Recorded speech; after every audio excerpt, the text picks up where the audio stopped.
ग्वालों के साथ खेला, माटी को खाया। जहाँ मैया यशोदा ने कान पकड़ करके उसके कान को दबाया, वही धाम वृंदावन है। तो देखिए, आप किसकी कथा सुन रहे हैं? कथा केवल सुनना नहीं होता, कथा को सुनने के साथ साथ हृदय में वो चित्र का आकर्षण हो कि यशोदा मैया ऐसे ही कर रही है, परीक्षित जी कथा ऐसे ही सुन रहे हैं। जब तक हमारे भाव हमारे हृदय में चित्र का दर्शन नहीं होगा, भाव नहीं बनेगा, तब तक कथा सुनने का कोई लाभ नहीं होता। अगर इस प्रकार से हमने कथा को श्रवण किया तो यह भगवत पांडाल भी वृंदावन धाम होगा। यह भी वृंदावन धाम है 7 दिन के लिए, क्योंकि यहाँ भी गौएं चराएगा लाला, यहाँ भी माखन चुराएगा लाला, यहाँ भी मैया यशोदा उसके कान को पकड़ के हटेगी, यहाँ भी माटी खाएगा गोविंद। तो यह धाम भी वृंदावन है। आइएगा आप वृंदावन में बैठे हुए बड़े प्रेम से बोले, वृंदावन सा धाम जगत में सब धामों का मोती है, मोती है या राधे राधे होती है, यहाँ राधे राधे होती है, यहाँ राधे राधे होती है।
और कैसा धाम यह वृंदावन धाम।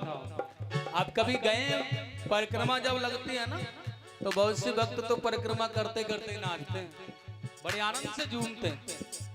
और कितना सुंदर कहा है, भक्त प्रेम से नाच रहे हैं, भक्त प्रेम से नाच रहे हैं, वेद ब्राह्मण बाँच रहे हैं, वेद ब्राह्मण बाँच रहे हैं, वेद ब्राह्मण बाँच रहे हैं, वेद ब्राह्मण बाँच रहे हैं। यहाँ जल प्रेम की ज्योति है, ज्योति है, यहाँ राधे राधे होती है, यहाँ राधे राधे होती है, यहाँ राधे राधे होती है। हरि बोल, तालियों की सेवा करते रहे।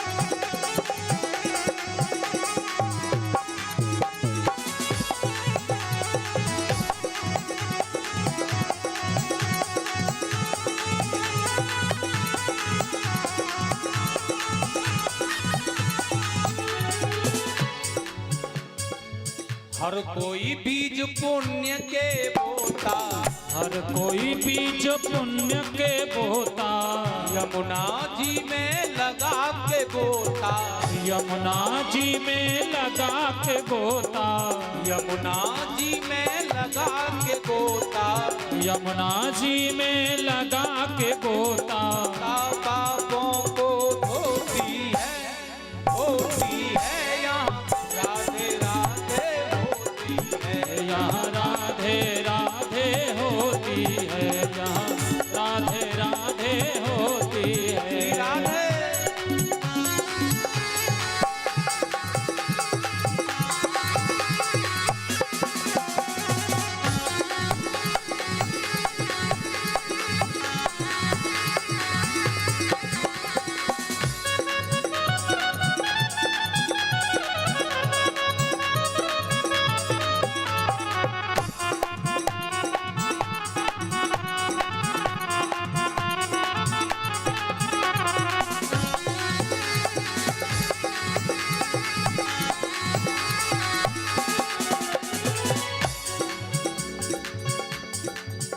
देवों ने ब्रज भूमि मानी, देवों ने ब्रज भूमि मांगी, महिमा इसकी वेद बखानी, महिमा इसकी वेद बखानी, महिमा इसकी वेद बखानी, ओ महिमा इसकी वेद बखानी। यहाँ जग जाए किस्मत खोटी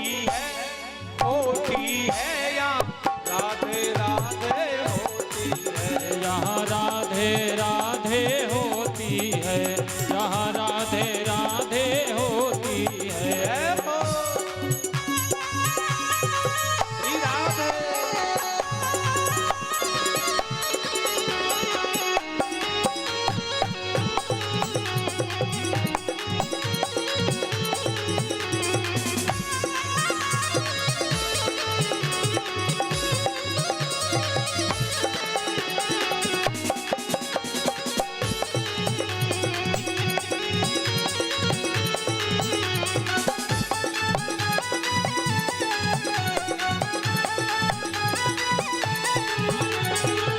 सुंदर है वृंदावन प्यारा, सुंदर है वृंदावन प्यारा, इस पर अर्पण तन मन सारा, जिस पर अर्पण तन मन सारा, इस पर अर्पण तन मन सारा, जिस पर अर्पण तन मन सारा। मेरी कविता शब्द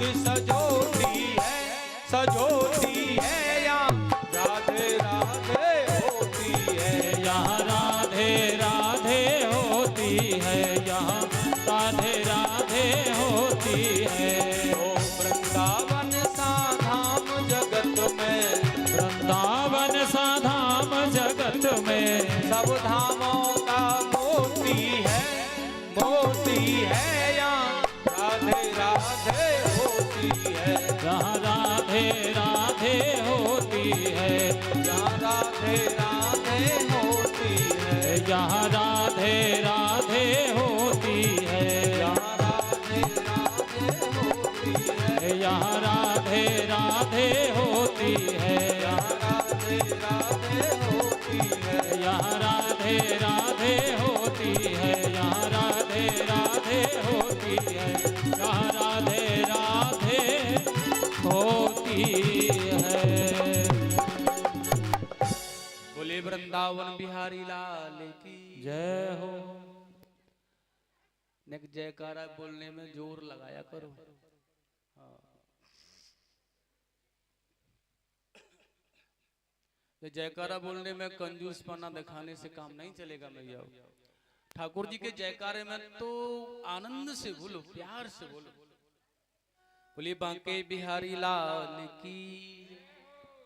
तो कितना सुंदर भाव है भगवान की आनंदमयी कथा का सुंदर भाव। जब ऐसा आनंदमय भाव दर्शा तो वही भगवान सर्वेश्वर प्रकट होकर के आगे उन्होंने कहा भैया चलना ही पड़ेगा, क्योंकि जहाँ आनंदमय भाव होता है, जहाँ आनंदमयी कथा होती है और जहाँ पवित्र मन से भक्त पुकारता है तो परमात्मा आ जाता है। और जैसे भगवान आ गए ना, ये ज्ञान भक्ति वैराग्य सभी पुष्ट हो गए, स्वस्थ हो गए, सब आनंद में झूम रहे हैं, सभी नृत्य कर रहे हैं आनंद के साथ में। और भगवान जब यहाँ पर आकर के देख रहे, प्रसन्न होकर के दर्शन दिया। ठाकुर जी ने कहा भैया हम बड़े खुश हैं, अब हम चलना चाहते हैं, चले जाएं क्या? भक्ति महारानी कहने लगी प्रभु जा रहे हैं आप? हाँ, तो मुझे यह बताओ कि मैं कहाँ रहूं, मुझे तो कोई स्थान नहीं दिख रहा अपने लिए रहने के लिए। ठाकुर जी इतने प्रसन्न हुए क्योंकि भक्ति ने यह आनंदमयी कथा जो कराई सुनवाई। उन्होंने कहा भक्ति मैं तुझे यह वचन देता हूँ कि अगर तुझे कहीं भी स्थान नहीं मिल रहा है रहने के लिए ना, तो तू मेरे भक्तों के हृदय में जाकर वास कर।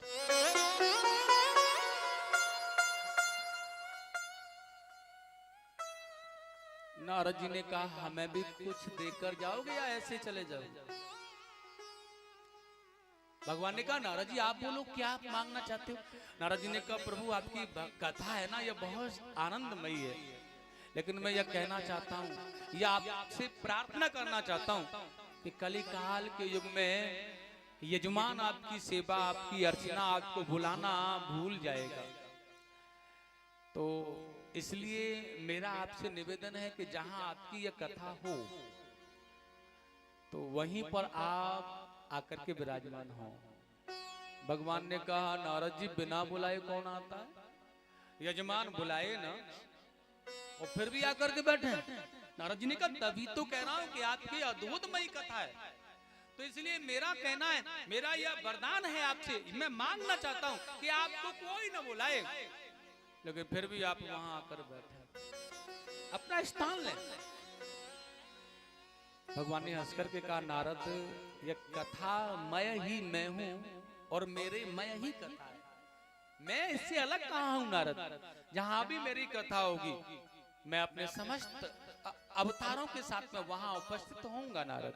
ऐसा भगवान ने आदेश आज्ञा दी है नारद को, ऐसा वचन दिया है, तथास्तु कह करके बड़ा अद्भुत बात, और अंतर ध्यान करके चले गए यहाँ से। लेकिन नारद जी ने एक बात और कही है इनसे, भैया ये आपकी कथा बड़ी अनुपम है, लेकिन मैं ये जानना चाहता हूं कि यह ज्ञान और वैराग्य को ही पुष्ट करने वाली है या अन्य पापों से भी मानव जीवन को निकालने वाली है, क्या क्या कर सकती है ये? सनत कुमारों ने मुस्कुरा करके कहा नारद बहुत चालाक हो तुम तो, एक बार मैं ही फंसा लिया। नारद जी ने कहा मुझे बताओ कि और कैसे कैसे लोगों का उद्धार करने वाली है ये कथा, कैसे कैसे पापियों का उद्धार इसके श्रवण से हो जाता है। उन्होंने कहा भगवान की यह पावन कथा से 5 प्रकार के पापियों का उद्धार हो जाता है। उन्होंने कहा देखिए ब्रह्म हत्या करने वाला, स्वर्ण की चोरी करने वाला, गुरुपत्नी गमन करने वाला, वैश्या गमन करने वाला, नाना प्रकार का झूठ बोलने वाला, दुराचारी, कुमार्गनी जो जीवों को सताता है, ऐसे ऐसे अनन्य प्रकार के भी जितने पापी हैं वो सभी भगवान की कथा सुनकर के मुक्त हो सकते हैं। नारद जी ने कहा बस हो गया, चोरी करने वाला रात को तो चोरी करेगा, दिन में आकर कथा में बैठ जाएगा, क्योंकि 1 घंटे की तो है नहीं, 7 दिन चलेगा। उन्हें कहा रात में चोरी कर लो और दिन में आकर के कथा सुन लो, खत्म। नारद जी ने कहा यह बड़ी समस्या में डाल दिया आपने हमें। नारद जी का मनोदासा देखा ना, तो सनत कुमारों ने कहा लेकिन परंतु यह समझ लो कितना भी बड़ा फैसले का निर्णय हो गया हो, और किंतु परंतु जहां पर लग जाए तो उसे पूरा निर्णय मानना मत। बड़ा सुंदर कहा सनत कुमारों ने कहा नारद जी लेकिन पूरा बात तो सुनो, ऐसे पापियों का उद्धार हो जाता है, परंतु नारद जी को थोड़ी सी सांस आई, परंतु लग गई है, तो इसका मतलब अभी निर्णय हुआ नहीं है। उन्होंने कहा इतने बड़े पापी जो हैं भगवान की कथा सुन लें आकर, उन्होंने कहा आकर के प्रायश्चित करें और प्रायश्चित करके संकल्प करें और भगवान से आकर के प्रार्थना करें, हे भगवान आज तक जो भी जीवन में हो गया है आज के बाद कभी ऐसा नहीं हो, और भगवान की कथा संकल्प लेकर के श्रवण कर ले बिल्कुल आनंदित भाव से 7 दिन तक। तो ठाकुर जी इतने बड़े दयालु, उन्होंने कहा तूने जो किया जैसा किया सब माफ किया, आज से नवनीत नया जीवन तेरा प्रारंभ करता हूँ, तू आनंद ले जीवन का। लेकिन बशर्ते ऐसा नहीं कि 7 दिन कथा सुनी और बिल्कुल पूरा सारे पाप खत्म हो गए, अब नए पाप करेंगे अब, क्योंकि फिर कथा करा लेंगे। 7 दिन के में तो मुक्ति हो ही जाती है, सारे पाप खत्म, फिर कभी करा लेंगे। मैंने कहा ऐसे नहीं चलेगा, बशर्ते एक बार ही मौका मिलेगा, जान करके किए या अनजाने में किए, या तो हमसे जानबूझ करके पाप हुए या हमसे अनजाने में पाप हो गए हैं, लेकिन एक बार प्रायश्चित कर लो, भगवान के पास आ जाओ, पर्यंत जीवन में कभी ऐसा कुमार्ग ऐसा कार्य न किया जाए, ऐसे पाप न किए जाएं। तो वो कह रहे हैं भगवान के का भक्त हो जाता, वो भगवान के दर का भागी हो जाता, ठाकुर जी से क्षमा करके अपना लेता। नारद जी ने कहा तो फिर ऐसे किसी भक्त की कथा सुना करके और बता दो जिससे पूर्णतः विश्वास हो जाए। उन्होंने कहा नारद जी ऐसे तो बहुत से भक्त हुए हैं भैया, लेकिन हम तुम्हें बता देना चाहते हैं, ध्यान से श्रवण करना है। तुंगभद्रा नदी के किनारे एक उत्तम नगर नाम का गांव था, और उसमें एक आत्मदेव नाम के ब्राह्मण रहते थे, और देखिए बहुत ही सुशील थे वो, बड़े सुंदर संस्कारी, बड़े आनंदमय भाव से भगवान की प्रार्थना करने में लगे रहते थे ये केवल। लेकिन बशर्ते उनकी पत्नी थी ना, उनका नाम था धुंधली। और देखिए ये धुंधली किसे कहते हैं, मैं छोटे से भाव में बता देना चाहूं, उसे धुंधली कहा जाता। उन माताओं को धुंधली कहते हैं जैसे कि जो अपने पति की आज्ञा का पालन नहीं करती, अपनी हुकूमत चलाने वाली। और थोड़ा सा दृष्टांत के माध्यम से समझाऊं तो एक पंडित जी थे, यही पितृ पक्ष चल रहा था, श्राद्ध का समय। पंडित जी ने पत्नी से कहा, देवी जी हम कल हमारे पिताजी का श्राद्ध है, एक ब्राह्मण को न्योत के आए हैं, सुशील हैं, अपने हाथों से स्वस्थ होकर के अच्छी तरह से पवित्रता से भोजन बना देना, पिताजी का श्राद्ध हो जाएगा, ब्राह्मण भोजन कर जाएंगे घर पर। पत्नी ने कहा, सुनो पिताजी तुम्हारे, श्राद्ध तुम्हारा, बनाओगे तुम, खिलाओगे तुम, मैं नहीं खिलाऊंगी, मैं कोई गारंटी नहीं लूंगी। पति बड़ा परेशान, ब्राह्मण देवता बड़े दुखी भैया। अब कुछ भी कारण नहीं, अगले आने वाले समय में दादाजी का श्राद्ध आने वाला था। किसी समझदार व्यक्ति के पास में गए, उन्होंने कहा हम तो बहुत परेशान हैं भाई, हम तो जो भी कहें हमारी पत्नी उसी को उल्टा कर देती है। वो समझदार व्यक्ति था बेचारा, उसने कहा एक काम कर सकते हो? उन्होंने कहा क्या? तुम अपनी पत्नी से ही जाकर के उल्टी बात करो। तो क्या करना है? उन्होंने कहा श्राद्ध कराना है ना। हाँ, परसों मेरे दादाजी का श्राद्ध, और वो तो बड़े खतरनाक हैं, अगर श्राद्ध नहीं डाला, ब्राह्मण नहीं जमाया तो मामला ही चौपट कर देंगे। उन्होंने कहा एक काम करना है, तुम जब जाओ ना तो ऐसे कहना कि देवी जी कल हमारे परसों दादाजी का श्राद्ध है, कोई फायदा नहीं। क्या करना श्राद्ध व्राद्ध करके, जीवित रहने पर भोजन नहीं कराया, श्राद्ध करके क्या मतलब। अब तो ऐसे जाकर के कहा, सुनो परसों दादाजी का श्राद्ध है, लेकिन तुम्हारी बात मेरी समझ में आ गई है, मैं बिल्कुल कोई श्राद्ध व्राद्ध नहीं करूंगा। क्या फायदा ऐसे श्राद्धों को करने से, बेकार में खामाखा खर्चा करना। देवी जी ने कहा सुनो श्राद्ध तो होगा, श्राद्ध होगा। उन्होंने कहा तुम जिद कर रही हो तो ठीक है, किसी दुबले पतले से किसी बूढ़े एक ब्राह्मण को नौत दूंगा। पागल हो गए हो क्या? एक ब्राह्मण को नौत करके आओगे? बड़े सुंदर ब्राह्मण होने चाहिए, और सुनो कम से कम 5 ब्राह्मण, और भोजन ज्यादा करने वाले। पंडित जी के मन में विचार आया, यहाँ तक तो बात बन गई। उन्होंने कहा ठीक है तुम कह रही हो तो नौत दूंगा, लेकिन सुनो दक्षिणा में 1-1 रुपया ही दूंगा। उन्होंने कहा दिमाग खराब हो गया तुम्हारा, अच्छी दक्षिणा की व्यवस्था कर देना, और साथ में वस्त्र होने चाहिए, ब्राह्मणों को ऐसे नहीं जाने दूंगी अपने दरवाजे से। पंडित जी ने कहा यह तो बड़ा अच्छा काम बना भाई, बड़ा अच्छा श्राद्ध हुआ, 5 ब्राह्मणों को भोजन कराया, दक्षिणा देकर के विदा किया, पितरों को आनंदित किया, बड़ा संतुष्ट हुआ, यह काम खूब अच्छा बना। लेकिन अब गंगा स्नान जा रहे थे सभी लोग, मन में आ गया कि हम भी गंगा स्नान करें, तो एकदम से कहना प्रारंभ किया, वही सुनो यह सारे लोग गंगा स्नान करने के लिए जा रहे हैं, ये बड़े पागल हो गए, मन चंगा तो कठौती में गंगा, क्या फायदा, मैं नहीं जाऊंगा। लेकिन देवी जी ने कहा तुम भी जाओगे, साथ में मैं भी चलूंगी। जाओगे कैसे नहीं, जाओगी, मैं भी चलूंगी साथ में। ठीक है तुम कह रही हो तो चला जाऊंगा, लेकिन ज्यादा खर्चा करने वाला नहीं हूं। उन्होंने कहा बड़े आराम से यहीं जो भी टोसा होता है बना लो और चलो। उन्होंने कहा ले जाना कुछ नहीं है, वहीं देखेंगे जो भी होगा। चले गए बेचारे, बड़े प्रेम से गए। अब पंडित जी के मन में विचार आया कि अब गंगा के तट पर आ गए तो अच्छी तरह से स्नान कर लो। बड़े आनंद से स्नान किया, और स्नान करने के बाद में आसन लगा करके भजन में बैठे। उन्होंने कहा देवी जी ने कहा सुनो तुमने स्नान कर लिया ना? हाँ, अब मैं स्नान कर रही हूँ, तुम्हारी तरह मेरा स्नान नहीं होगा। उन्होंने कहा तो ठीक है कर लो। अब बेचारी सीढ़ियों से नीचे उतर के स्नान करने के लिए जैसे चली तो पंडित जी वह मंत्र भूल गए जो कहने वाले थे। उन्होंने कहा सुनो गहरा जल है, अंदर मत जाना।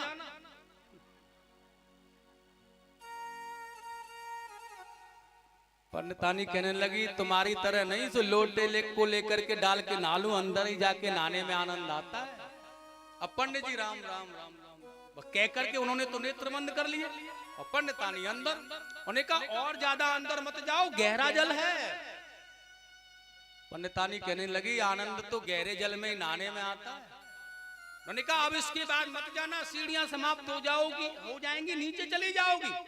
उन्होंने कहा सीढ़ियां समाप्त हो जाने से मुझे क्या फर्क पड़ रहा, हो जाने दो। और जैसी सीढ़ियां समाप्त हुई गहरा जलाया नीचे चली गई। अब तो भैया डुबकी लगा रही है नीचे जैसे तैसे। और गाय माता आ रही थी वहां के निकल के, जो उनकी पूंछ होती है हाथ में आ गई। अब जैसे पूंछ हाथ में आ गई निकल के उनके सारे जैसे जा रही थी। पंडित जी ने कहा सुनो भाग्यमान इसे मत छोड़ देना। और जैसे कहा इसे मत छोड़ देना, हाँ इसे मत छोड़ देना, इसका मतलब इसी के सारे चल रही हो क्या। तो पंडितानी ने वह भी छोड़ दी और जैसे उसे छोड़ा गहरे जल में गोविंदाय नमो। ऐसी माताएं जो होती हैं उन्हें कहते हैं धुंधली। और देखिएगा वही धुंधली आत्मदेव की पत्नी थी। बड़ा सुंदर श्लोक आया है व्यास जी ने धुंधली के लिए यहाँ पर, देख कितना प्यारा श्लोक। ने कहा धुंधली कैसा भाव है, उन्होंने समझाने का प्रयास किया अपने श्लोक के माध्यम से भी। लोकवार्त्राम क्रूरा प्रायसो बहुजल्पिका श्री कृष्ण गोविंद हरे मुरा। श्री कृष्ण गोविंद हरे मुरारे हे नाथ नारायण वासुदेव। सुराचम ग्रह क्रयेषु कृष्ण नाम कलह प्रिया श्री कृष्ण गोविंद हरे मुरारे। श्री कृष्ण गोविंद हरे मुरारे हे नाथ नारायण वासुदेव। श्री कृष्ण गोविंद जय हो हरे मुरारे हे नाथ नारायण वासुदेव। श्री राम जय राम जय जय राम। श्री राम जय राम जय जय राम। श्री कृष्ण गोविंद हरे मुरारे हे नाथ नारायण वासुदेव। हे नाथ नारायण वासुदेव। बड़ा सुंदर। सुराचम ग्रह क्रियेषु कृष्णाम कला प्रिया। वो भी बताना भैया यह कला प्रिया जो होती है उन्हें धुंधली कहा जाता है, जो घर में कला करने वाली होती है। क्योंकि गृहिणी का जो स्वरूप होता है ना वह शांति प्रिय होता है, कलह प्रिय नहीं होता है। उसे कहते हैं शांति प्रिय, बिल्कुल लक्ष्मी का स्वरूप शांतिमय भाव से। और जो कलह प्रिया वही धुंधली है, ऐसा व्यास जी ने यहाँ पर कहा। तो कोई संतान माने कोई पुत्र नहीं था, कोई संतान नहीं थी। तो एक बार आत्मदेव के मन में गलानी आ गई कि अब संतान नहीं है तो शरीर को छोड़ करके भगवान मैं समाधिष्ट हो जाऊं। और वो जंगल में जाकर के कुएं में कूद के आत्मदाह करना चाहते थे। और वही एक साधु एक महात्मा ने आकर के रोका, अरे भैया क्या कर रहे हो, ये आप ब्राह्मण हो और आपके तेज से ऐसा लग रहा है, आप ये क्या करने जा रहे हो। उन्होंने कहा जिक गया हूं इस जीवन से, इसलिए इसे त्यागना चाहता हूं। उन्होंने कहा नहीं। महात्मा जी बड़े योग्य थे। उसने कहा रुको भैया क्यों मरना चाहते। उन्होंने कहा महाराज मेरे कोई संतान नहीं है। उन्होंने कहा मैं देख लेता हूं संतान है या नहीं। तो अपनी योग दृष्टि से देखना प्रारंभ किया। पंडित जी से कहा सुनो आपके यहाँ इस जन्म में नहीं, आने वाले 3 जन्मों तक भी संतान नहीं। अभी तो एक ही जन्म का दुख था बेचारे को, वही उसी के लिए मरने जा रहा था, लेकिन 3 जन्मों का और बता दिया। अब ब्राह्मण भी बड़े चतुर थे, उन्होंने कहा अब तो तुम्हारे चरणों में प्राणों को छोड़ूंगा। अब साधु जी ने देखा हमारे चरणों में प्राण छोड़ देगा तो इसका अपराध हमें लगेगा, क्योंकि कहा गया है समर्थ को नहीं दोष गोसाई। जो सामर्थ्यवान होता है वह मनुष्य की सुरक्षा कर सकता है। उन्होंने कहा ठीक है भैया, तुम जिद कर रहे हो तो मत मारो, भगवान की कृपा होगी। अपनी झोली में हाथ डाला, एक फल दे दिया, इसे अपनी पत्नी को खिला दो तो पुत्र हो जाएगा। इतनी बड़ी बात है। अभी तक तो 3 जन्मों तक कोई संतान नहीं थी, लेकिन अभी देखिएगा फल निकाला और कहा इसे खिला दो, संतान हो जाएगी। अब लेकर के जा रहे हैं बड़ी प्रसन्नता में, मानो जैसे किसी लोभी को थोड़ा सा धन मिल गया हो, इतना प्रसन्न हो रहा है। लेकर के गया बेचारे, पत्नी को जाकर दिया, देवी हमारे संतान होगी, इस फल को खा लेना। और आत्मदेव अपना करने लगे कोई भी कार्य। लेकिन वो पत्नी जो थी उनकी धुंधली वो फल को घुमाकर देख रही है। फलों से संतान होती है, किसने पागल बना दिया इन्हें बताओ? घुमा घुमा के देख रही है, फलों से संतान होती है। पर किसी महापुरुष ने दिया फल, कहीं कहानियों में, कहीं किताबों में, कहीं बड़े बुजुर्ग बताया करते थे कि उसे फल मिला तो उस रानी को पुत्र हुआ। अगर यह फल खाने से मैं गर्भवती हो गई तो मुझे बहुत कष्ट होगा। लेकिन अच्छा, पुत्र की प्राप्ति कराने के लिए सबसे पहले क्या होता है? जब गर्भधारण होता है मैया को, तो सबसे पहले हमारे जो स्वास्थ्य की रुचि है ना, यह बिगड़ने लगती है। उन्होंने कहा जिब्या का, जो जिब्या में आनंदित थी ना धुंधली, उन्होंने कहा सबसे पहले जिब्या का स्वादन बिगड़ जाएगा, ना ढंग से खा पाऊंगी, न पी पाऊंगी। बहुत सारा कुछ व्यवस्था पुत्र के लिए देखनी होती है माँ को। न गर्म खा सकती, न ठंडा खा सकती, न कुछ ऐसा वैसा ग्रहण कर सकती, बहुत व्यवस्था में चलना पड़ता।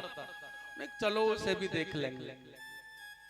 धीरे धीरे धीरे धीरे प्रसव काल नजदीक आएगा, और जब प्रसव नजदीक आ जाता है ना, तो फिर देखभाल के लिए किसी को बुलाना पड़ता है। उन्होंने कहा मेरे पति ना अपनी बहन को बुलाएंगे जो मेरी ननद है, और मेरी नए थोड़ी सी भी आंख बच गई ना तो सारा सामान बांधेगी और लेकर के। उसने कोई बात नहीं, ये इंतजाम मैं कर लूंगी, तिजोरी से लगा दूंगी ताला और खटिया डलवा लूंगी बिल्कुल उसके पास। अब निकाल कैसे निकालेगा? उसने कहा इसका भी प्रबंध हो जाएगा, चलो आने दो, उसे भी देखेंगे। उन्होंने कहा जब प्रसव काल बिल्कुल नजदीक आ जाता है तो बड़ी पीड़ा होती है उस समय माताओं को। उस समय तो बिल्कुल भी कुछ नहीं हो सकता, और उसके विचार में आ रहा है कि उसी समय पर जब मेरा प्रसव होगा मैं पीड़ा में होंगी, और किसी चोरों ने, डाकुओं ने आकर इस गांव में आग दे दी, सारे लोग भाग जाएंगे निकल निकल के, और मैं वहीं पड़ी पड़ी मर करके जल जाऊंगा। मैं पुत्र को जन्म नहीं दूंगी जो कि मुझे मारने का प्रबंध कर रहा है भैया।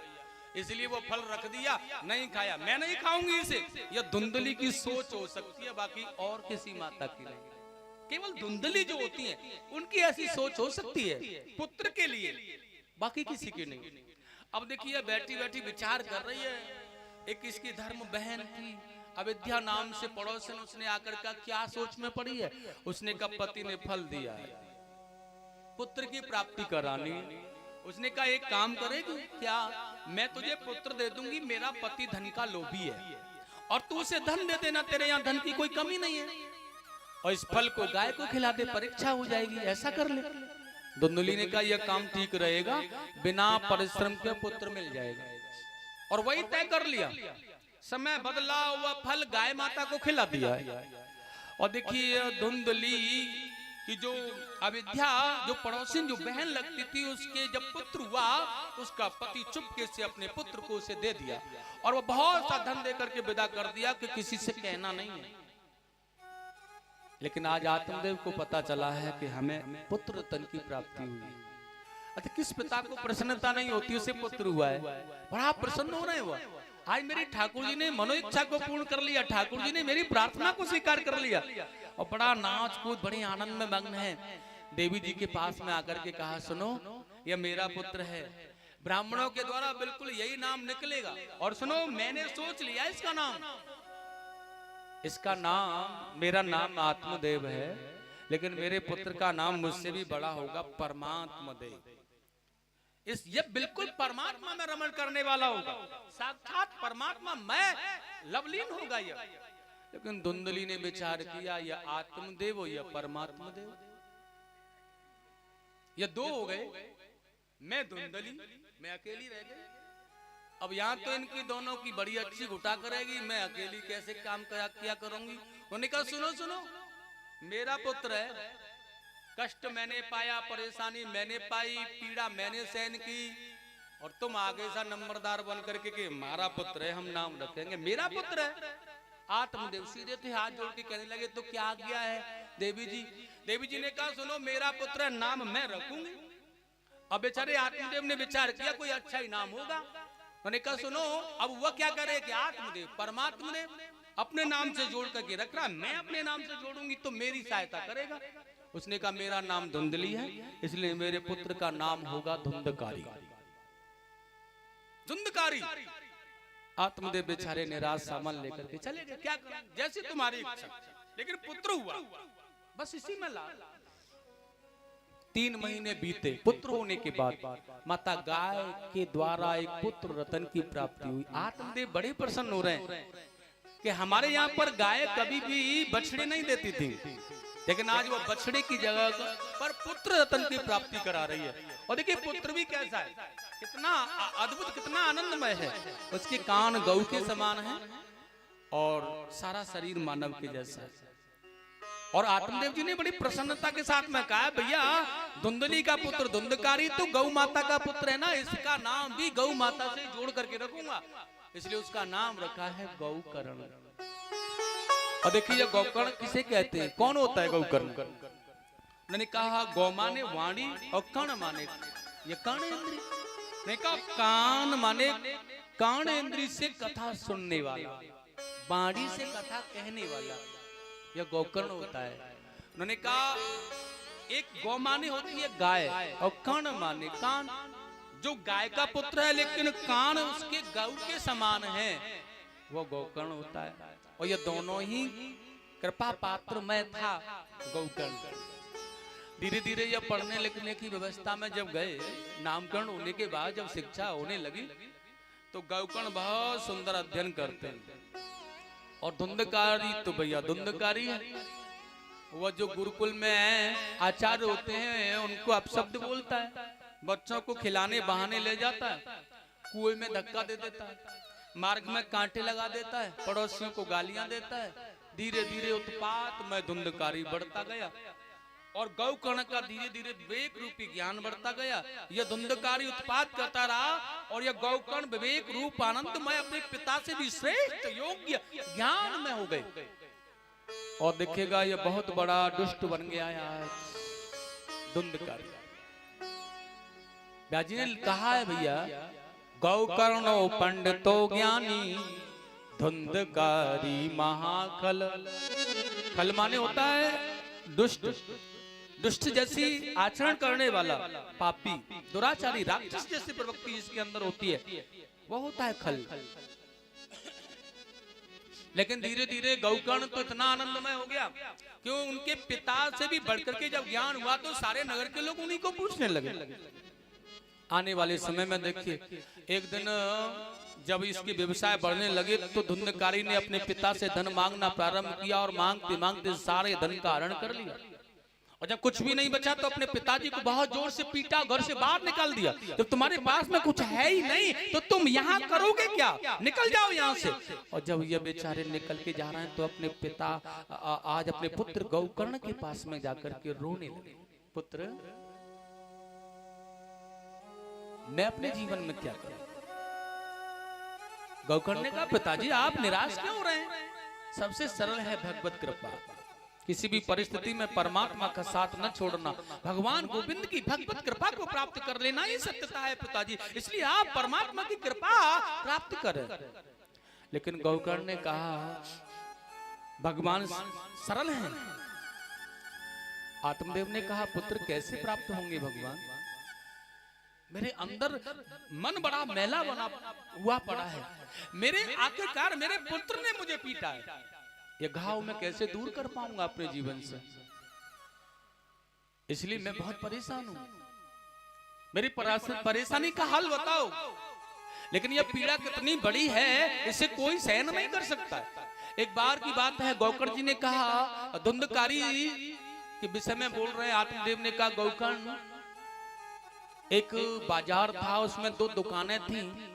एक दुकान थी लोहार माने लोहा पीटने वाला जो होता है, एक दुकान थी सुनार माने जो स्वर्ण की मुद्राएं स्वर्ण में आभूषण बनाने वाला होता है। लेकिन एक दिन वही स्वर्ण ने लोहे से कहा, भैया तू तेरी जब पिटाई होती है ना तो पड़ोसियों को कष्ट होता है और सभी दुखी होते हैं तेरे रोने पर, लेकिन मेरा मालिक मुझे भी पीटता है, मेरी भी पिटाई होती है, क्योंकि जब तक स्वर्ण को पीटा नहीं जाता तब तक वह आभूषणों में परिवर्तन नहीं होता है। और वह स्वर्ण कह रहा है मेरी पिटाई होती है, मेरा मालिक मुझे भी पीटता है, लेकिन मैं किसी पड़ोसी को कष्ट नहीं देता, मेरे द्वारा कोई पड़ोसी दुखी नहीं होता है।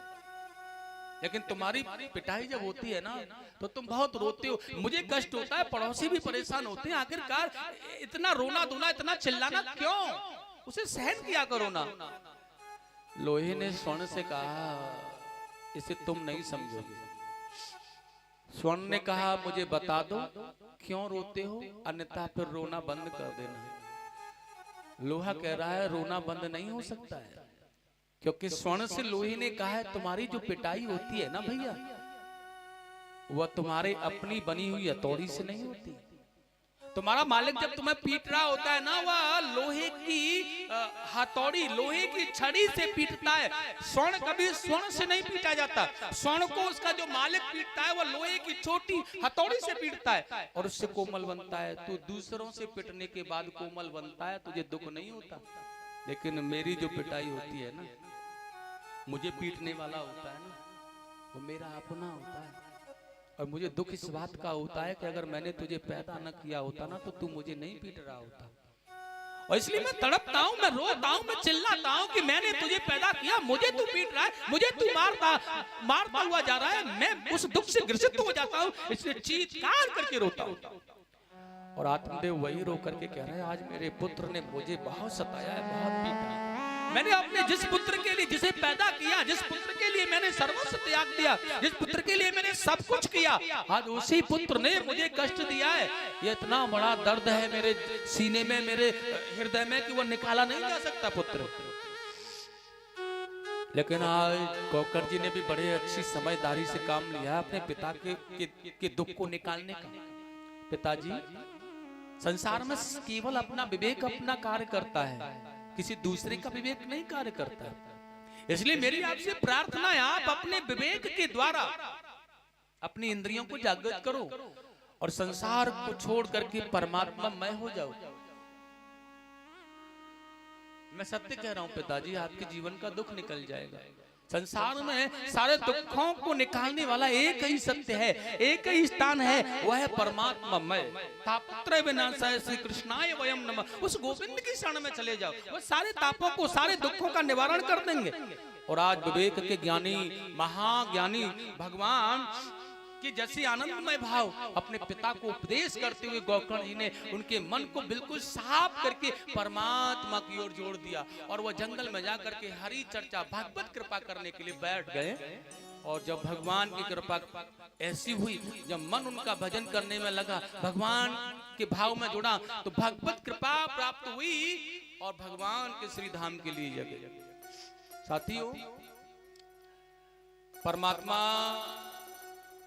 रूपी विमान आए जो उन्हें लेकर के गए, लेकिन यहाँ पर देख रहे होते हैं कि आज वही हाल इस धुंधली का किया है। धुंधकारी ने अपनी माता के बालों को पकड़ा और घर से बाहर निकाल दिया। तेरा यहाँ क्या होगा, यहाँ से निकल, तेरे पास कुछ नहीं रहा। तो गौकर्ण के पास में आत्मदेव ने जाकर के अपने जीवन का निवारण और सच ढूंढ लिया। लेकिन धुंधली गौकर्ण से प्रेम नहीं करती थी, उसने अपना सारा जीवन धुंधकारी के जीवन में लगाया था। आज उसी पुत्र ने उसे धुंधकार दिया तो जमाने वालों को मुंह दिखाने के लायक नहीं रही। पड़ोसी, क्योंकि माँ थी वह, अपने पुत्र के लिए माँ किसी भी हद तक जा सकती है। पड़ोसियों को नाना प्रकार से फटकारना, नाना प्रकार से भाव दर्शाना, लेकिन आज न तो किसी पड़ोसी के पास जा सकती, न पुत्र के पास जा सकती। इसलिए कुएं में कूद करके आत्मदाह उसने कर लिया। 5 वैश्याओं का स्वामी है यह धुंधकारी। उन वैश्याओं को घर में लाकर जब रख लिया माता पिता के चले जाने पर, तो उनके लिए चोरी करता है, डाका डालता है, नाना प्रकार से धन लाता है कमा करके और उन्हें खिलाता है। एक दिन यह हुआ कि उन वैश्याओं ने देखा यह चोरी करता है और चोरी करते हुए किसी दिन पकड़ा गया तो हम भी इसके साथ पकड़ी जाएंगे, इसलिए क्या करना है, हमारे लिए धुंधकारियों की कोई कमी नहीं है। एक काम करो, अब इस धुंधकारी को छोड़ दो, किसी दूसरे धुंधकारी के पास चलेंगे। और जैसे ये धुंधकारी आया उसका गला घोट करके उसे खटिया पर बांध दिया और मारने का प्रयास किया, लेकिन ये मरने में नहीं आ रहा है ना, तो आज मुंह में जलता हुआ अंगारा दे दे करके इसकी गोविंदाई नमो न मार दिया इसे, और उसी के घर में आंगन में गड्ढा खोद करके उसे गाड़ दिया और ये चली गई छोड़ करके इसे। लेकिन यह अकाल मृत्यु मरने के कारण माता पिताओं का निंदक था, इसलिए प्रेत योनि में चला गया, मुक्ति नहीं हुई इसकी।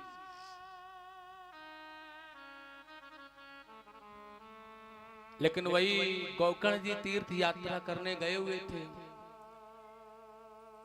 और देखिए तीर्थ यात्रा करने के बाद में बेचारे लौट के जब ये आए, उन्हें पता चल गया था कि माता पिता चले गए, भाई भी चला गया, तो उन्होंने गया नामक श्राद्ध में भी जाकर के तर्पण किया और लौट के आए। संध्या प्रहर होने जा रहा था, थोड़ा थोड़ा सा अंधेरा होने वाला था। मन किया गांव वालों ने अगर मेरे आने का समाचार पाया तो सारे लोग अपने गृह कार्यों को, अपने आराम को छोड़ करके मेरे सत्कार में लग जाएंगे, और यह साधुता नहीं होती जो अपने सत्कार के लिए सबके आराम को व्यर्थ कर दिया जाए।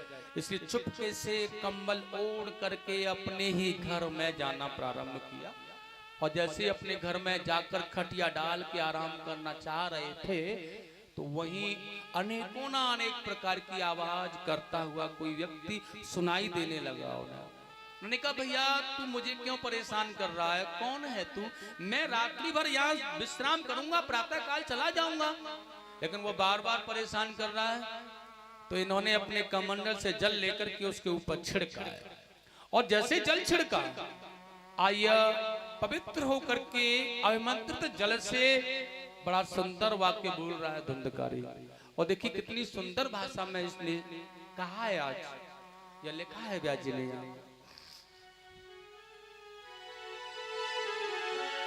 अहम भ्राता तयोम अस्मि, मैं तुम्हारा भाई हूं, मेरा उद्धार और मेरी मुक्ति का उपाय मुझे बताओ भैया, मैं बहुत कष्ट में हूं, और कोई अपने का कष्ट मिटाने के लिए अपना ही कुछ कर सकता है। और कितना सुंदर कहा इसने,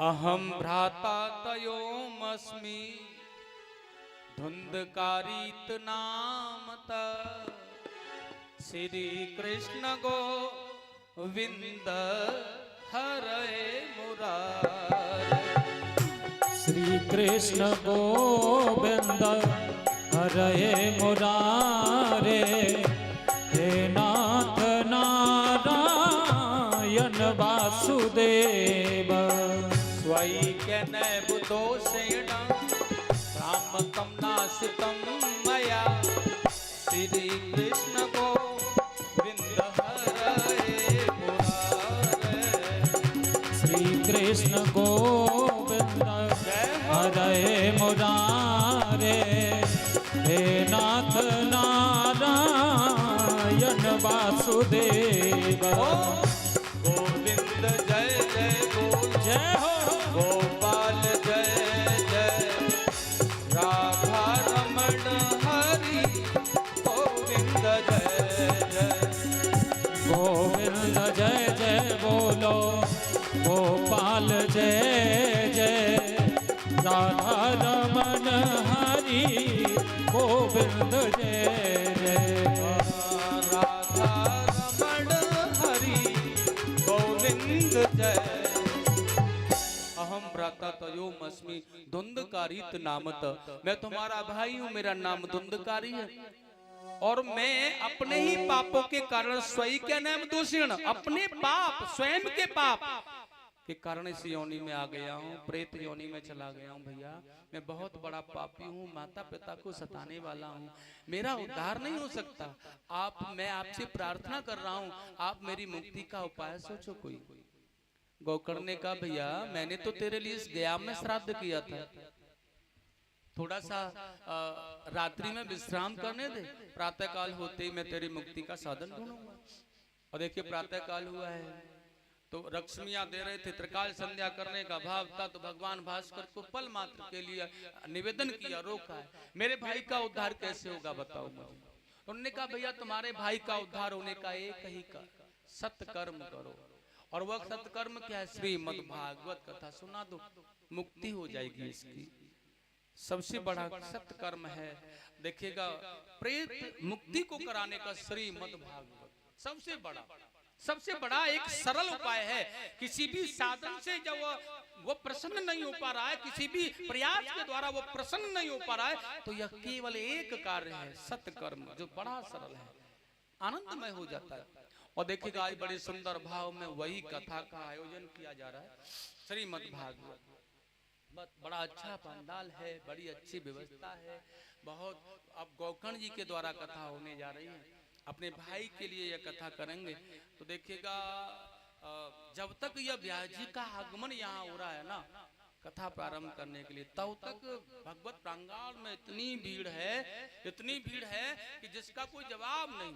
आज के जमाने के श्रोता क्या विचार करते हैं, गुरु जी आ जाए तभी चलेंगे, तभी आएंगे, अभी तो फिर आकर मंगलाचरण करेंगे, आरती भी होती है, उसके बाद कुछ कीर्तन भी करते हैं थोड़ा सा, उसके बाद चलेंगे, तब तक हम यही आनंद लें अपने घर में, वहां जाकर क्या करेंगे गर्मी में। लेकिन नहीं, श्रोता किसे कहते हैं, श्रोता का मतलब होता है व्यास जी से पहले आकर के स्थान ग्रहण कर ले, वह होता है मुख्य श्रोता, जो व्यास जी से पहले आकर के। अब यहाँ पर पदार्पण किया, लेकिन देखा तो बहुत भीड़ है, अब स्थान कहाँ दें। अब तो एकदम से धुंधकारी का आह्वान किया, भैया आप आकर के कथा सुनो, यही मुक्ति का द्वार तुम्हें दिखाएगी। जैसे ही आए कोई स्थान नहीं नजर आ रहा था, भगवान का सिंहासन जहाँ लगा है वहां नहीं बैठ सकते, ये धुंधकारी वहां स्थान ग्रहण नहीं कर सकते, और कभी भी ये कराना भी नहीं चाहिए। हमारे अपने पितरों का स्थान थोड़ा अलग भगवान के स्थान से होना चाहिए। और वही देखा एक थोड़ा सा अलग 7 ग्रंथियों का बांस लगा था, इसमें एक छोटा सा छिद्र था, उसी में प्रवेश करके या प्रवेश कर गए। पहले दिन की कथा सुनी, पहली ग्रंथि से ऊपर उसे फाड़ करके दूसरी पर आए, दूसरी, तीसरी, चौथी, पांचवी, छठवीं, सातवीं, अष्टम माने 8वीं वह सप्तम दिवस की कथा जैसे पूर्ण हुई, एकदम से सारी ग्रंथियों को फाड़ दिया गया, और एक विमान बड़ा अद्भुत प्रसन्न पार्षद भगवान श्री हरि के जैसे, और वह धुंधकारी को लेकर के विमान से जैसे चलने लगे। गोकर्ण जी ने कहा सुनो, थोड़ा तनक ठहर जाओ, यह धुंधकारी के लिए विमान क्यों आया है? कथा तो इन लोगों ने भी तो सुनी है, यहाँ बैठे हैं, ये सबके लिए विमान क्यों नहीं आए? भगवान के पार्षदों ने कहा धुंधकारी की तरह अगर कोई कथा सुनता है तो उस हर व्यक्ति को विमान मिलता है। क्या इसका मतलब किसी ने धुंधकारी के लिए तरह कथा नहीं सुनी? नहीं सुनी। तो धुंधकारी कथा कैसे सुनते थे यह भी बता दो। उन्होंने कहा यह कथा जो सुनता है ना धुंधकारी, यह सबसे पहले कथा श्रवण करते हैं अच्छे मन से, और श्रवण करने के बाद में फिर उसे मनन करते हैं, और मनन करने के बाद में फिर चिंतन करते हैं, श्रवण मनन चिंतन। अच्छा, उस समय कथाएं भी कुछ अधिक समय तक हुआ करती थी, अपराह्न के बाद प्रातः 2 टाइमों में 4-4 घंटे की कथा होकर के 8 घंटे कथा हुआ करती थी। आज के जमाने में तो 3 घंटे से ज्यादा कथा सुनने वाले श्रोता भी नहीं, और ना ही कहें भी तो श्रोता टाइम देखने लगते हैं। क्या करें, समय का बड़ा अभाव चल रहा है ना हमारे जीवन में। नहीं कहा फिर भी तो 8 घंटे की कथा, वो 8 घंटे श्रवण करते हैं, और फिर 8 ही घंटे मनन करते हैं, और फिर 8 ही घंटे चिंतन करते हैं। दिन रात्रि के कितने घंटे होते हैं? 24। कथा कितने घंटे श्रवण की? 24। 8 घंटे श्रवण किया, 8 घंटे मनन किया, 8 घंटे श्रवण किया। उन्होंने दिन रात्रि के पहले प्रहर के पहले दिन रात्रि में एक भी पल का समय अपने आप को बाधाओं में विषयों में नहीं दिया, सांसारिक नहीं परमात्मा में किया। और ऐसे 7 दिन तक जब जीवन, जब मन, जब इंद्रियां परमात्मा में बनी रही तो एकदम से विमान आया और लेकर के चला गया। याद रखना, भगवान की कथा सुनते सुनते, ठाकुर जी की कथा सुनते सुनते अपने जीवन का ऐसा भाव बन जाए कि कौन हमारा अपमान कर रहा है, कौन हमारा सम्मान कर रहा है, कौन कहाँ हमें क्या कह रहा है, इस बातों का अपने जीवन में कोई असर ना आए तो मानो विमान आ गया है जीवन में। क्योंकि विमान किसे कहते हैं, ध्यान रखना, विगता मानह विमान। अपने जीवन से यह मान मर्यादाएं जो भी हैं यह सब नष्ट हो जाएं, हम केवल ठाकुर जी की आश्रित होकर के केवल सर्वस्व उन्हीं को माने, वही विमान है।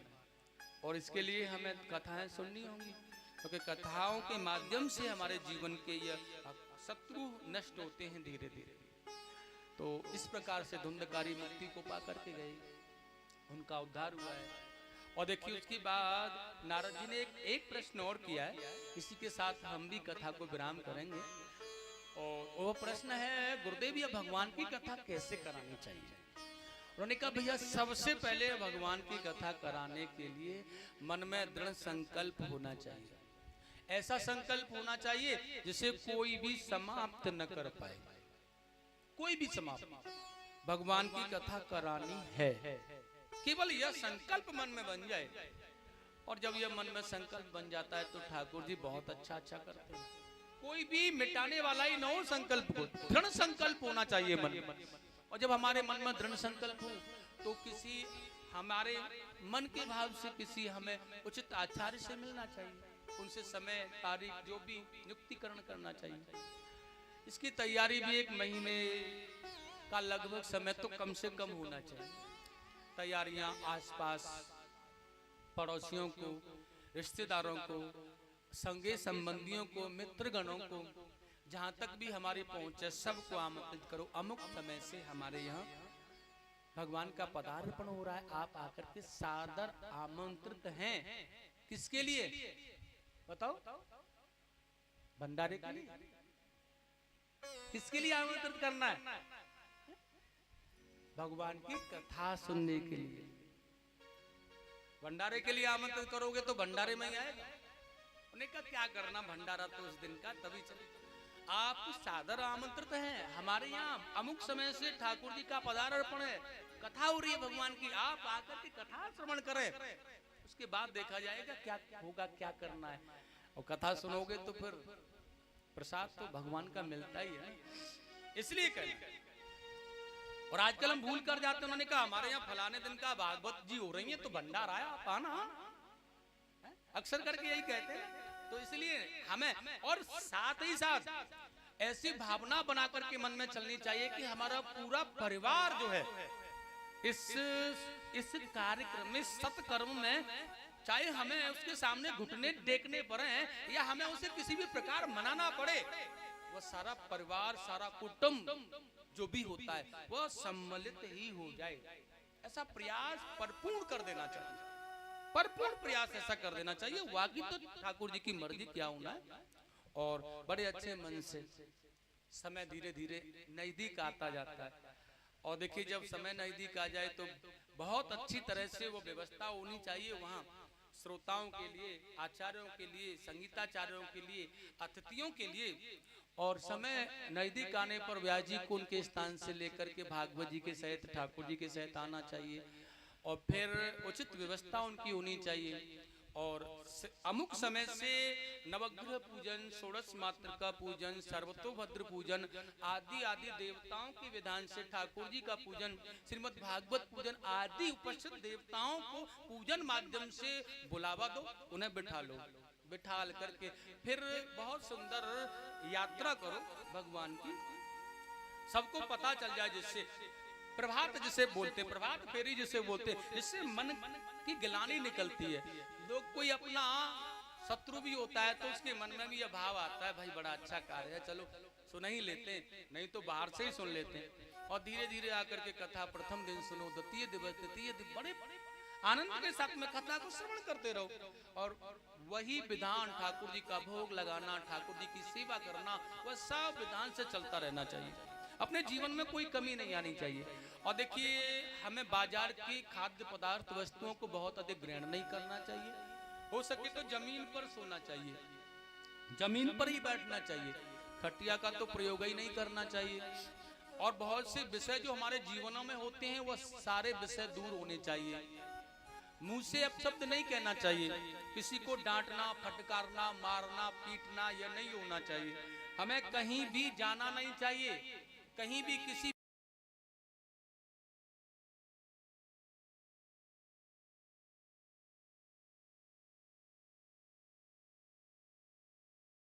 और वस्त्र पूजन माध्यम के अनुसार नए होने चाहिए। हो सके तो जो 2 जोड़ी वस्त्र बनाओ, जिससे कि और हो सके तो अगर धुलवाने की व्यवस्था पड़े तो उन्हें बिना साबुन के धो, वैसे उनको धो दो। और इस प्रकार से सौर कर्म करना है तो पहले करा लो, 7 दिन में नहीं। बहुत अच्छी अच्छी व्यवस्थाओं के साथ अल्प ग्रहण करो भोजन। ने कहा वैसे तो हो सके तो भैया निराहार रहो। उन्होंने कहा गुरुजी निराहार कैसे रहेंगे, अन्न के कीड़ाएं हम तो, जब तक पेट में अन्न नहीं जाएगा बात नहीं। उन्होंने कहा तो फिर घी पी करके रहो। उन्होंने कहा घी पी करके कैसे रह सकते हैं, आज के जमाने में घी कहाँ मिल रहा है। उन्होंने कहा तो छोड़ो घी को, फिर घी दूध पी करके रहो। गुरुजी दूध पी करके कैसे रह सकते हैं। उन्होंने कहा तो फिर एक काम करो, फलाहार करके रहो। फलाहार करके अन्न के कीड़ा है ना, तो एक काम कर लो भाई, एक टाइम फलाहार कर लो, एक टाइम भोजन कर लो। उन्होंने कहा गुरुजी 3 टाइम भोजन करने की आदत है। उन्होंने कहा फिर दोनों टाइम भोजन कर लो। उन्होंने कहा वो फिर एक टाइम वाला जो बीच में रहेगा, उन्होंने कहा 7 के बांध के लाओ, और जब तीसरा टाइम हो भोजन का तुरंत। लेकिन कथा सुनो, और कथा सुनते सुनते 7 दिवस जैसे व्यतीत हो जाए, परिपूर्ण भाव से भगवान के 10वें स्कंद के द्वारा नित्य होम कराओ, पूजन कराओ। और उसके विराम दिवस में बहुत सुंदर हवन यज्ञ करा करके ब्राह्मणों को उचित भोजन, रसास्वादन, दक्षिणा आदि दे करके, इसमें जैसा भाव हो, स्वर्ण मुद्रिकाएं, भूमि मुद्रिकाएं, गौदान आदि जो भी होता है। और ब्याह जी को श्रीमद् भागवत ठाकुर जी के साथ उनके स्थान तक पहुंचाओ। और फिर अपना गृह कार्य जो भी है, नातेदार, रिश्तेदार आदियों की विदाई करो।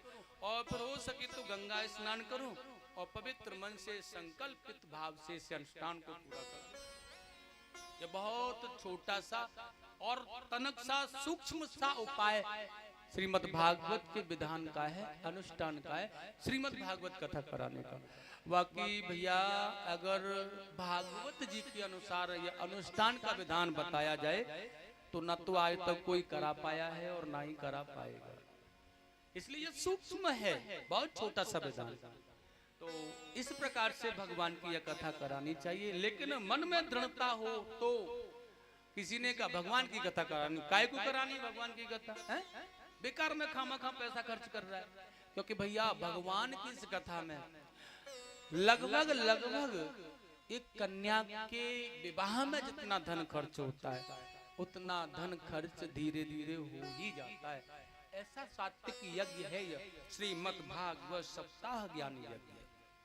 तो आइएगा, आपका समय बहुत ज्यादा ले लिया मैंने, आज क्षमा प्रार्थी हूँ। आप आज थोड़ा सा ऐसे ही चलाता सिस्टम। तो कल से वही ठीक 1 बजे से 5 बजे तक का समय कथा का रहेगा।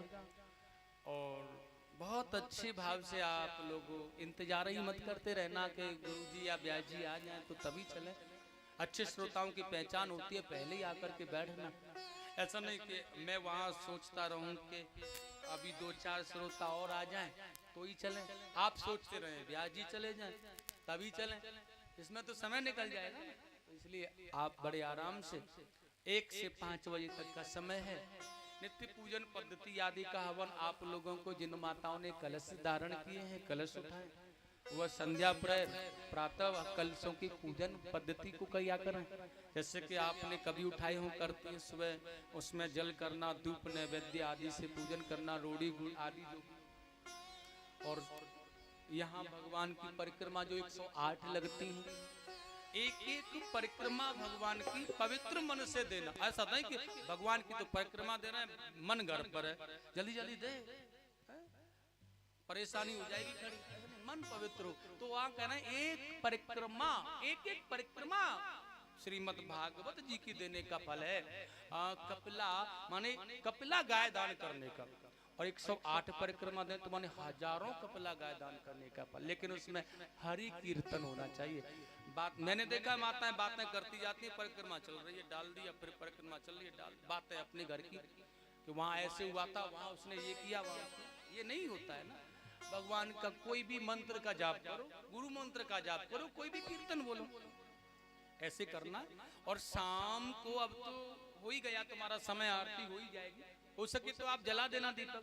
शाम को कलशों पर अपने संध्या वंदन के लिए आरती जब आचार्य जी बोला करेंगे, किया करेंगे, उसका ठीक समय क्या रख लें, शाम का 7 बजे का।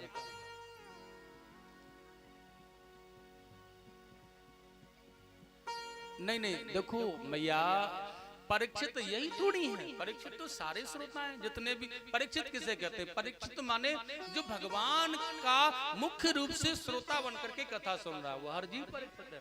इसलिए कलश वाली मैयाएं परिक्रमा नहीं देंगी, या परीक्षित जी ही यह कार्य नहीं करेंगे। जिसको भी करना है, जो भी करना चाहता है वही करे, सब आनंद से बड़े सुंदर भाव से करे, कोई भी कर सकता है। तो मैं क्या कहने जा रहा था, वो समय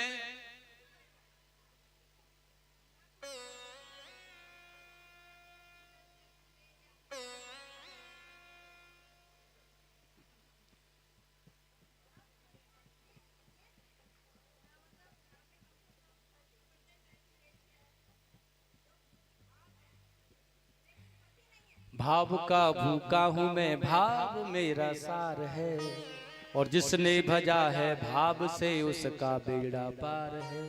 भाव से कुछ भी करो, कोई बात नहीं। यज्ञ में आहुतियां नहीं देती हैं वो माताएं, बाकी पूजन परिक्रमा कर सकते हैं, कोई दिक्कत नहीं। तो मैंने क्या कहा था, जो संध्या वंदन का जो आपको कलश का पूजन का समय होगा, दीपक जलाने का, वो 7 बजे का होगा, ठीक है। 5 बजे कथा विराम ही होगी, तो 2 घंटे बाद अपना आकर के कलश संध्या वंदन भगवान की आरती भी होगी। तो अब खड़े होकर के आरती करें सभी प्रेम से। ओम चंद्रमा मनसो जातकृशोः सूर्यो अजायत श्रोत्राद्वायश्च प्राणश्च मखादग्निरजायत कनलीव गर्भसम्भूतं कर्पूरं प्रदीपितम् आरार्तिकम् अहं कुर्मे पश्यमे वरिदो भव। श्री बांके बिहारी तेरी आरती गाऊं, श्री बांके बिहारी तेरी आरती गाऊं, हे कुंज बिहारी तेरी आरती गाऊं, कुंज बिहारी तेरी आरती गाऊं, आरती गाऊं तो पे बले बल जाऊं, आरती गाऊं तो पे बल बल जाऊं, श्री बांके बिहारी तेरी आरती गाऊं, श्री बांके बिहारी तेरी आरती गाऊं। ओ मोर मुकुट तेरे शीश पे सो है, मोरे मुकुट तेरे शीश पे सो है, प्यारी मुरलिया मेरो मन मोहे, प्यारी मुरलिया मेरो मन मोहे, देख छवि बलिहारी जा